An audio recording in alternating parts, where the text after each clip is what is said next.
Here we go. I knew something had to happen. It's episode 20, Allison. You should be ready. Raise the volume up. I told you I was going to do something interesting. There it is. Welcome, Allison. Episode número 20. Oh. 20. Fancy. Yeah. So you say you're going to do something special other than mess up our messing up the music. music up at the beginning. What Yes. do you have? I came back from the beach with a tan. You got a great Very tan, let me special. tell you. Yeah. Is that natural? It's all natural. You Yes. know, I never understood. Now that we were talking beforehand about Botox and stuff and all the stuff that women do to. I don't understand why would you go and get yourself a salon tanning if you live in South Carolina?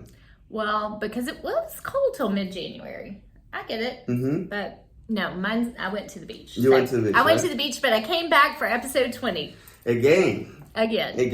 So Yes. what do we have for episode 20, Allison Parler? So when you told me we were interviewing a home inspector, I was like, man, we do this every week. We talk to home inspectors. But I'm so excited because this guy is from Charleston and he inspects the historic homes down there. And you can tell I'm like really excited to pick his brain about these houses. All right, I know you're so excited. So how about we just play the interview, right? Yes. All right. And David Vaughn, we're back to the unpronounceable names. How do you spell Vaughn? V-A-U-G? I was about to ask that. Just like Stevie Ray, man. V-A-U-G-H-A-N. That A is important. There you go. G-H-A-N. Okay. Yeah. Is that Swedish? Is that do you know where it's from? That last name? It's actually Welsh. And the story goes there's two spellings of Vaughn. The way I spell it, the way my family spells it is the uncommon way. The way it's usually spelled is V-A-U-G-H-N.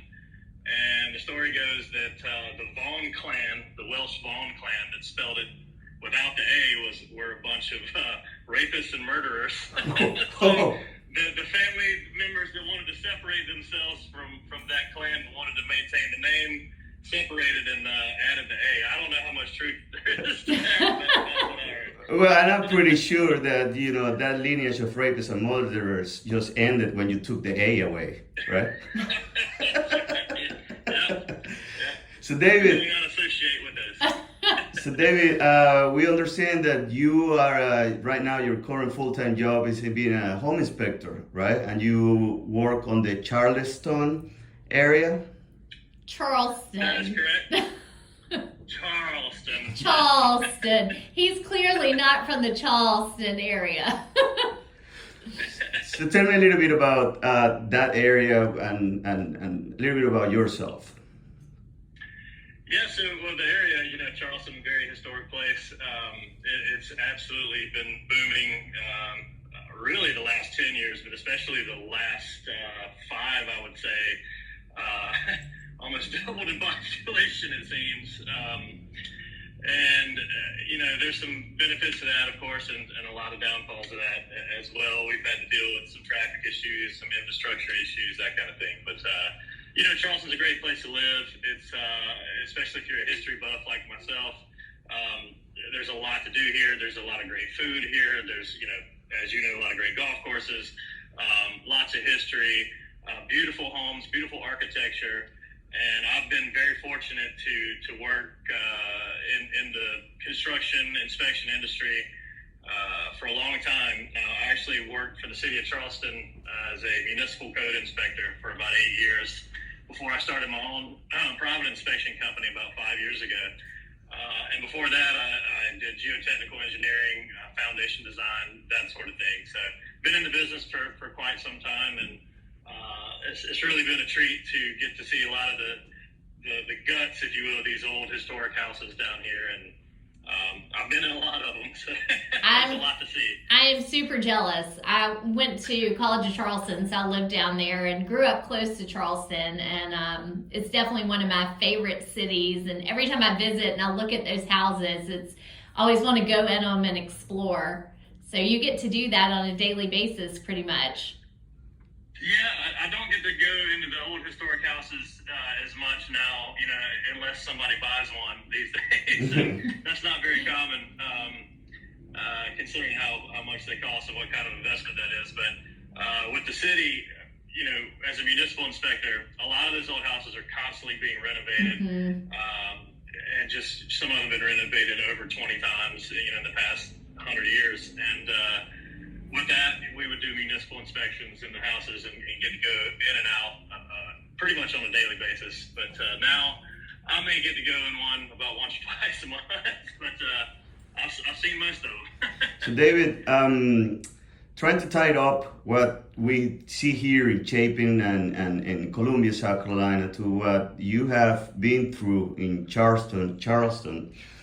If you could do it again, because we see a lot of growth right here, maybe not at the same rate at Charleston, but it's definitely there. It's getting there. So if you could do things over again, what would be your main focus for us? As far as controlling infrastructure, controlling the growth. Mm-hmm. Well, you know, growth is like I said, it comes with its ups and downs. If I could start over and do it again, I would get to know more real estate agents off the bat. That took a while. I started working with one or two agents right off the bat that just friends of mine, and then friends of friends, and word of mouth spread pretty quickly. And I honestly didn't do any marketing for myself at all besides making a little website. I would have gone back and put a little more effort into my marketing game, put a little time and money, and maybe hired someone to help with marketing, because that was the biggest thing for me, was getting off the ground and capitalizing on the growth as it just basically exploded right in front of me. Looking back, I could have probably almost doubled, you know, my first year inspections if I would have done that. So, you know, that's something that I always kind of regret is not putting more effort into marketing myself or marketing my business. That makes sense. Because when things are growing around you, you gotta jump on top of it any way you can. And I think so many of us who are, you know, small business owners, when we're starting out, we don't really think of ourselves as a business owner and launching a business. It's more just get to work and start trying to make money. So I can definitely relate to that. Yeah, and that's exactly what, especially in the inspection business, because it requires, you know, a lot of knowledge of what you're doing, of course, but it also requires a lot of tools, specialty tools. Mm-hmm. You go out, you say, oh, I got to buy a new drone. It gets kind of fun, you know, all these toys, as my wife likes to call them. And you get kind of caught up in getting all of that formulated when really you should be concentrating a little more on getting the word out there to the people. But it's kind of a catch-22, because you can't get the word out unless you're doing the work, that people can see the work you're doing and absolutely appreciate it and spread the word. So, and back to your inspections and the tools that you use. I'm curious about all the stuff that you can find in 100-year-old houses that you do over there in Charleston. 6,000, 7,000 square feet, all these old plantation homes. Any stories that you want to share? I've seen some cool stuff, and I've been in some dangerous situations. Oh, really? Well. So, for example? One of the things we have to look out for are cisterns. Oh, yeah. And if you're not familiar with what a cistern is, you might want to learn that before you go crawling around under a 100-year-old house. What is that? I don't know what it is. It's a water reservoir. Mm-hmm. So they would get their water from the cistern, which would be located under the house, and some of them are the size of a swimming pool, you know, giant swimming pools. Some of them are relatively small, but in some cases they're covered up by only a vapor barrier, a piece of plastic, and if you're not careful, you can fall down inside of one, which I've almost done a couple times. A lot of them are sealed with concrete. They'll fill them up with concrete and, you know, be done with them, but it gets a little creepy down there. I found some really cool historic items under houses before. Some kids' skates from the 20s that strapped onto their shoes. It was really cool. Hadn't found any slave tags yet. Those are kind of the prize of what to find down there. Hadn't found any human remains yet. Thank goodness. That's a good thing. I've seen cannonball damage done to rafters in the attics of some of these older houses that were standing during the war. But probably for me, one of the coolest things to see in some of these older houses is the construction method they used to raise these big rafters, and how they constructed the ceiling framing or the roof framing. I mean, is they built a big scaffolding on the outside, these 3 or 4 story houses. And of course, they didn't have any radio communication back then, so the guys at the top had no way of really communicating with guys on the bottom unless they just yelled at them. So what they would do is they would carve Roman numerals and markings on these big rafters to mark where they would connect to each other. So when they were hoisted up to the top, the workers at the top would know exactly which pieces to put where. And still today, I'll go up in the attic with the same construction or the same rafters and construction numbers up there, and you can see the carvings of the Roman numerals are still there intact from the 1700s, 1800s, and even older in some cases. So that's very interesting. That's really cool. Pretty cool. Hey, Dave, I know that you're a musician as well. I am, yes.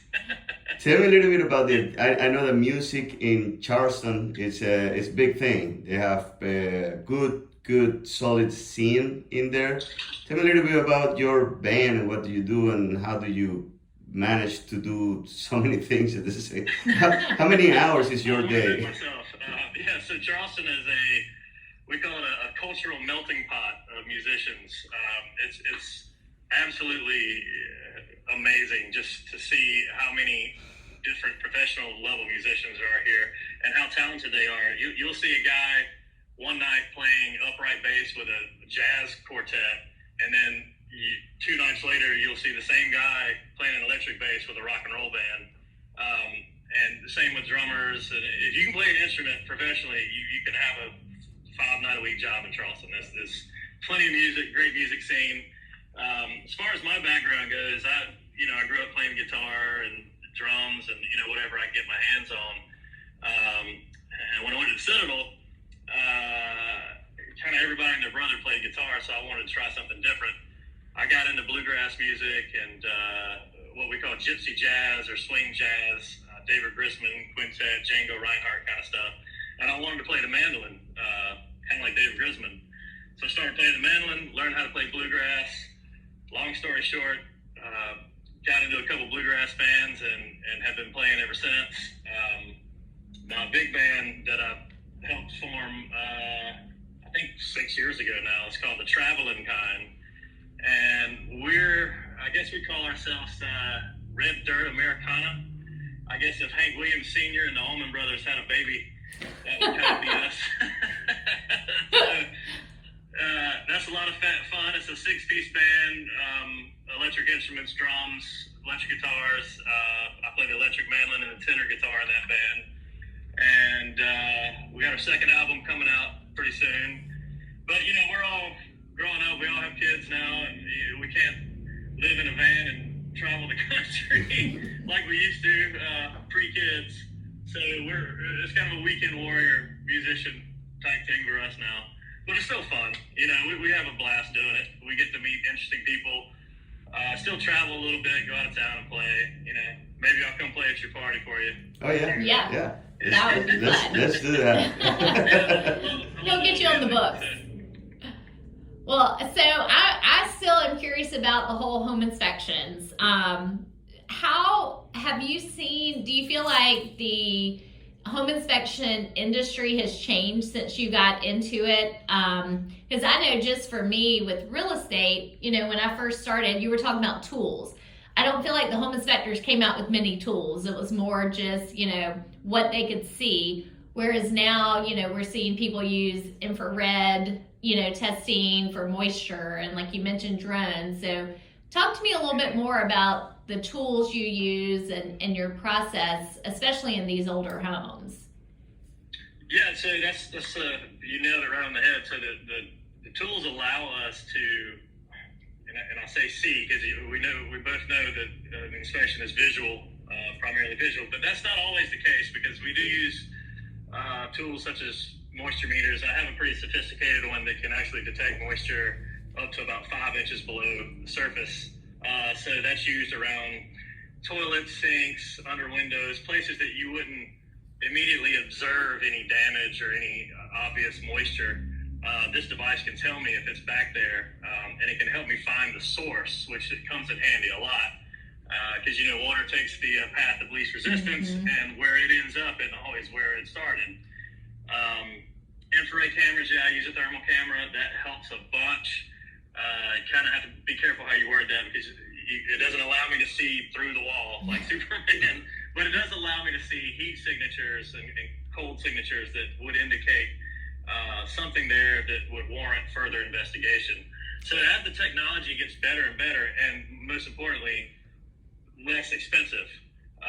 When I first started, like I mentioned earlier, doing geotechnical engineering, we did soils inspections and site inspections. We didn't have these sophisticated cell phones with cameras on them. We had to take pictures with a digital camera, go back to the computer, download them, individually put them in the report. I mean, the report took hours and hours and hours.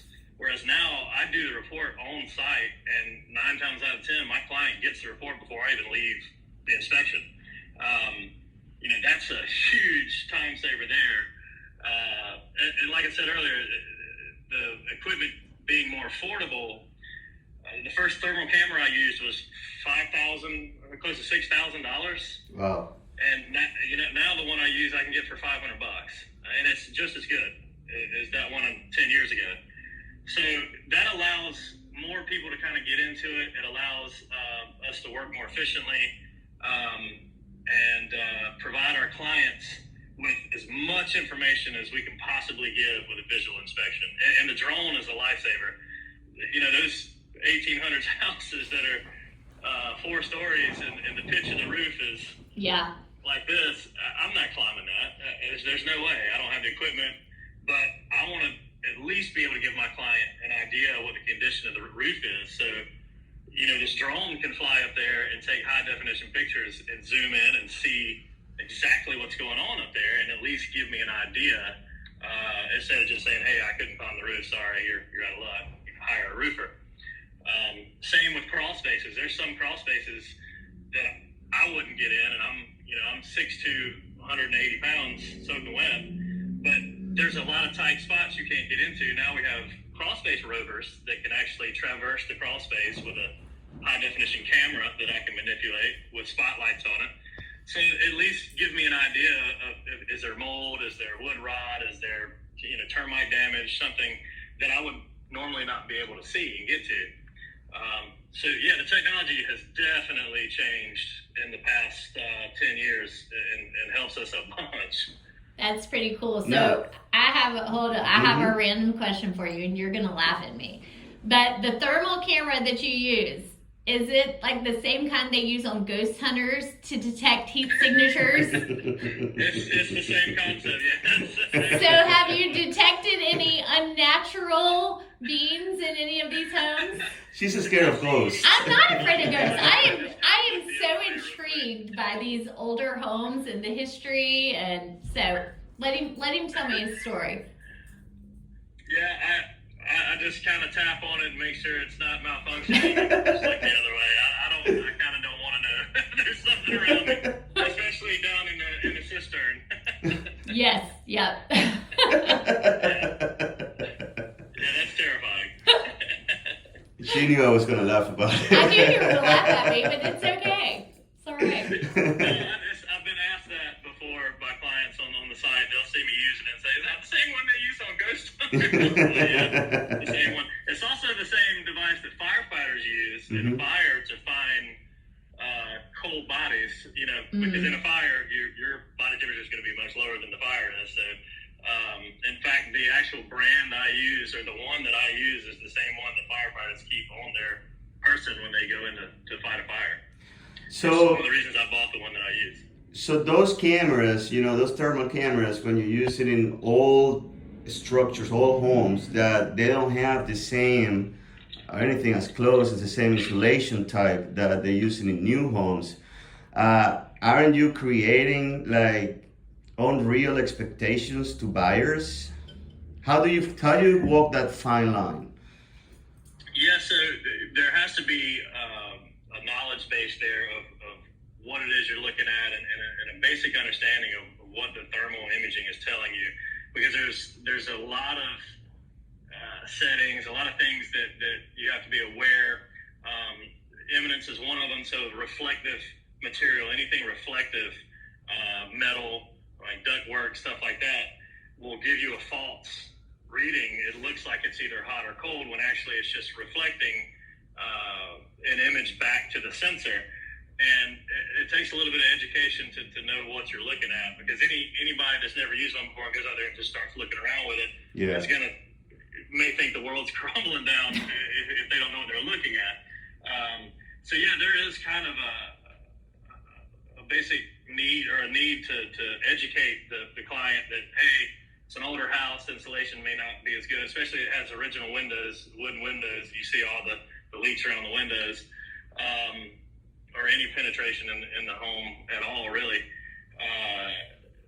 But yeah, it's a good point, because you look at it a couple times and go, wait a minute, is that a water leak? But that's why we back it up with other tests. So you see something that's suspicious, you then use another tool to either verify or throw it out. So if I see something that looks like moisture behind the wall, well, the next thing I'm gonna do is I'm gonna take my moisture meter and I'm gonna check it non-destructively. And if I get a reading, then I'll use even a different device that actually probes up inside of the wall and can get an actual moisture reading from behind there. So the use of multiple tools with the thermal camera is very important for that reason.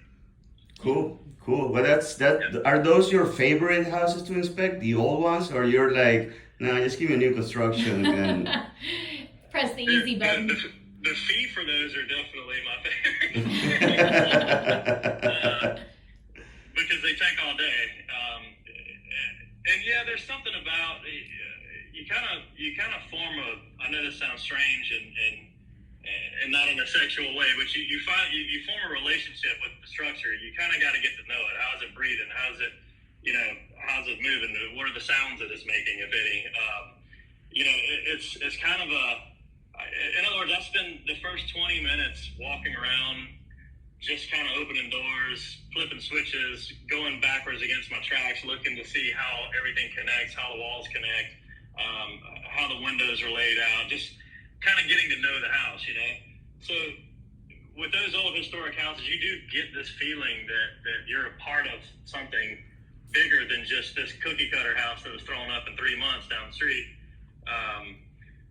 that has no history, and nothing wrong with those houses, don't get me wrong, but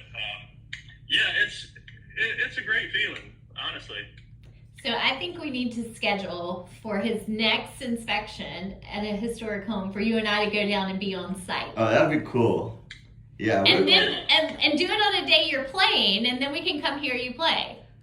Yeah, actually, we'll go to the beach. Listen, we're gonna schedule a full day with you, David. So we're gonna do the inspection early in the morning. That's right. Then we're gonna play some golf, and then we're gonna go hang out on the beach, and then watch you playing at night. Man, we can get on the boat and go do some fishing. Oh, there Even you go. better. We're gonna need a 48-hour day. That's for sure. To spend it with you, man. Hey, it's been a pleasure talking to you, David. Honestly, if that's something you would like to do, as long as the client obviously is okay with it, the homeowner's okay with it, which usually they are. Mm-hmm. Most homeowners I run into that own these historic houses are proud of the history of the home. And in a lot of cases, they'll share with me all the information they have. I always take it to the next level and get as much information of the historical data of the home to share with the client if they haven't already done so. What's the oldest? Most buyers buying these houses take the time to learn what the house is and who owned it in the past. So it's fun to learn, famous people in the past who lived in these houses. So, I would love that. Yeah. That makes me really excited. And so I did one a couple weeks ago that Samuel Morse lived in for about 8 years. And if you're not familiar with Samuel Morse, he invented Morse code. Yeah. Wow. That is so neat. That is awesome. He had all his annotation through the wall, just like the beep, beep, beep. Roman numerals. Yeah. Hey, and quick question, because we're running out of time, but we mentioned historical here and there. What's the oldest? What age are we talking about? What's like the oldest house you've been into? The oldest build date so far was 1687. Is the oldest Crazy. structure Wow. I have inspected.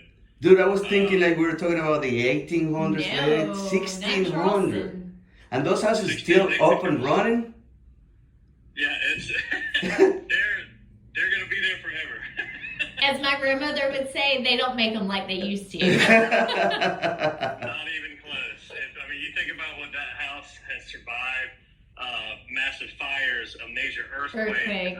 War, countless hurricanes, many of which aren't even on record, and still there, just fine. 1600. Gives me That's insane, David. Yeah. Yeah, see, the average, I would say, mid 1700s, late 1700s, a lot of 1800s, early 1800s. But there's a big area of Charleston where the big development happened in the mid 1700s, where there's a large portion of homes, and I've gotten to where I can drive by and look at one now and tell you within about 20 years when it was built. Wow, that is so cool, man. That is so cool. Yeah. Well, we're definitely going to do that. We're going to spend a full day with you looking at old houses. That sounds Makes me so excited. Yeah, that sounds a lot of fun. And then we'll go and hear you Yes. playing at your band. I heard a couple of chirps. He's pretty good. Yeah, well, we're having our album release party, releasing our second album at the Charleston Poorhouse. I think it's second weekend in August. I should know that date right now, but I don't. But I'll get it over to you. So Sure, man. Maybe you can plan a weekend that weekend. Just let us know. We'll schedule a 30 minutes down south field trip. That's right. There you go. Y'all can come spend more than 30 minutes down south. Thank you so much for your time. This was very interesting. I enjoyed it. Absolutely. I enjoyed it as well, and thank y'all for having me on today. All right. Thank you, David. Take care. That was fun. Yeah, Yes. I definitely want to go and check out one of those houses. Hey, 1600? I know. It's crazy. I didn't even know that a house that old. I mean, I understand a temple or something, but a residential home that has to go through every single day use, not necessarily the type of maintenance that temple. But they were built differently then. I know. When I used to live in New York City, I would see some of those that were like really old, but most of those are gone. You know what I mean? Like, yeah. They just replace it. The just fact that there is no really preservation agency that will come and tell you, hey, you cannot get rid of your house and rebuild your house. It's on your own, and then you have been passing that from family to family, or from new buyer to new seller to new buyer. Well, now it is. I mean, those houses are highly regulated now. Well, now, but it wasn't like that in the early 1900s. That's It right. wasn't like that that's what I'm saying. You're talking about at least 400 years, 350 years of free for all, and nobody and they're still there. And they're still there. We definitely have to go. Yeah. We Anyway, hope you enjoyed this as much as we did. I did, and that's why we're friends, and we know a lot of really good inspectors in this area, and we're probably gonna bring some. But it was hard to try to decide, all right, which one are we gonna bring, because they're at least the ones that we work with. They're pretty good, and we didn't want to create that, hey, let's work with my inspector or your inspector or the other inspector that we have a good relationship, and leave somebody else outside. So I think that it was good to get a different viewpoint of what we see every day as well. I agree, and I think that David did a great job, and you're familiar with that name too, right? Yeah, David? I know that name. So you're like feeling right at home. That's interviewing him. Anyway, I hope you enjoy this conversation. If anything that you want to add? I don't think so. I enjoyed I it. I do. Ghostbusters. Ghost hunters, not ghost Ghostbusters, Ghost Hunters. You should watch it. It's good. Fiction. It's not. Ghost hunters go, but there's no way you can find a ghost with any. We're gonna call David and go searching with his infrared camera. He even said that doesn't happen. He didn't say that doesn't happen. Listen, there is a difference. He said he taps the screen, hoping it's malfunctioning, and he looks away. We will report back on this after we go visit him. Don't believe everything you see in television. Anyway, thanks, guys. Thanks for listening. See you next time.